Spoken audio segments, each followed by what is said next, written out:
to get in shape for Harry and Meghan's wedding and the Royal Windsor Horse Show. For the most part, Prince Philip takes bouts of ill health in his stride. But confronted by the possibility that an untreated hip complaint could prevent him participating in his beloved sport of carriage driving, he has accepted medical advice.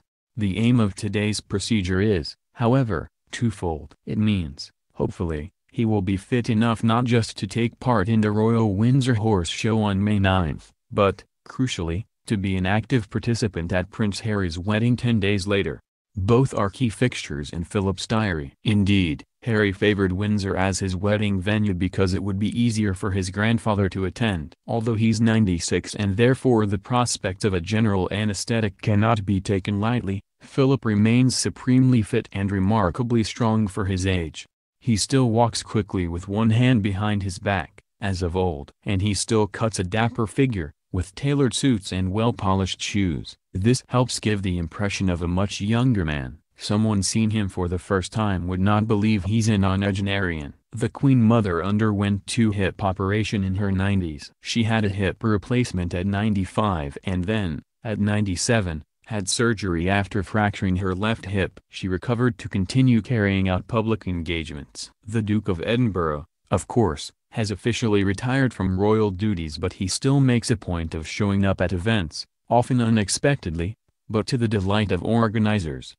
He had hoped to join the Queen for the Maundy service at St. George's Chapel in Windsor last Thursday, and his name was in the order of service. He was also absent from the royals' traditional Easter Sunday church service. The previous week he pulled out of a ceremony to hand over his role as Colonel of the Grenadier Guards to Prince Andrew. The fact is that he has endured severe back pain for more than 20 years. It is the reason why, at times, he has appeared irritable in public. But the hip problem has become acute. A close friend of the Duke describes his condition as the bones in his hip grinding together. Surgery, says the friend, does not intimidate him. For him, it is a simple choice. If without the procedure it means he cannot continue carriage driving, then it is worth undergoing an operation. He will only stop when he no longer enjoys it, not because he can't do it. Above all, he wants to remain active. When Philip retired from public duties last year, it was not for medical reasons.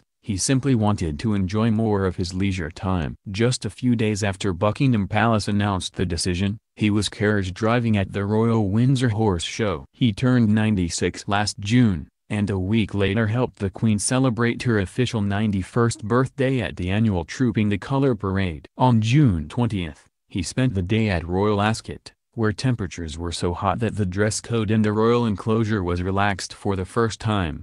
But that evening, Philip was admitted to King Edward VII Hospital in London as a precautionary measure, for treatment for an infection arising from a pre-existing condition. He missed the state opening of Parliament the next day, when Prince Charles stepped in to accompany the Queen. On his final official engagement on August 2, the prince strode with ease around the forecourt of Buckingham Palace in the pouring rain, meeting royal marines. He made an appearance at the Royal Albert Hall for the Festival of Remembrance in November, and then the following day at the Cenotaph joined the Queen to watch the ceremony from a balcony rather than laying a wreath. Fears were raised when he appeared to lean against a pillar for support while standing during the Whitehall service. But a week later he was carriage driving at Windsor on the day of his platinum wedding anniversary, and he and the Queen celebrated in the evening with a party for more than 100 family and friends.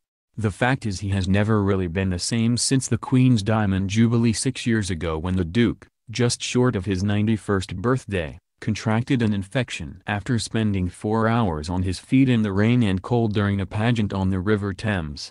Abdominal surgery, bladder infections and a blocked coronary artery have seen Prince Philip admitted to hospital on a number of occasions. But despite having to spend 2 months convalescing following an operation on his abdomen in October 2013, Philip appeared sprightly and walked unaided on an official visit to a care home when, at the age of 92, he was older than many of the residents.